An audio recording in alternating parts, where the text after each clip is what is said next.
PTI Sindh के joint secretary Abdul Ghaffar कलवड़ हम ख्याल के मरकजी सदर गुलाम मुस्तफ़ा कलवड़ जंडीर मीडिया सेंटर ते पहुंची सख्त एहतजाज कंदे चयो आहे त मौजूदा वफ़ाक़ी तोड़े सिंध हुकूमत में शामिल चूंडियल नुमाइंदनि अवाम खां कूड़नि वाइदनि ते वोट वठी 1.5 साल जे अरसे में अवाम खे कूड़नि दिलासनि खां सवाइ कुझु बि न ॾिनो आहे जो पंहिंजा ॼुंडा पटण में पूरा आहिनि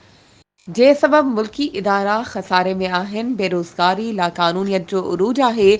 अवाम बेरोज़गारी बुख बदहाली महांगाई सबब ख़ुदकुशियूं पयो करे सिंध जी अवाम सां माठे ॾींहुं माउ वारो सलूक रखियो वियो आहे जिते गैस बिजली तालीम सिहत जो वॾो बहिरान आहे तरक़ियाती कम मनपसंद माण्हुनि खे कमीशन एवज़ ॾिना विया आहिनि करप्शन चोट ते आहे उन्हनि चयो त पीटीआई सदाईं अवामी जमहूरी हक़नि लाइ जाखोड़ कंदी क़ौमी सलामती मुल्क जे आइन ऐं कानून ऐं वकार लाइ पाण पतोड़ियो आहे पर पोइ बि पीटीआई ऐं इमरान ख़ान ऐं इन्हनि जे साथियुनि खे अवामी जमहूरी किरदार अदा करण खां रोकियो वञे पियो सवाबी वारे जलसे लाइ वेंदड़ काफ़िले खे कराची में रुके कारकुननि ते लाठीचार्ज करण ऐं पीटीआई सिंध जे जनरल सेक्रेटरी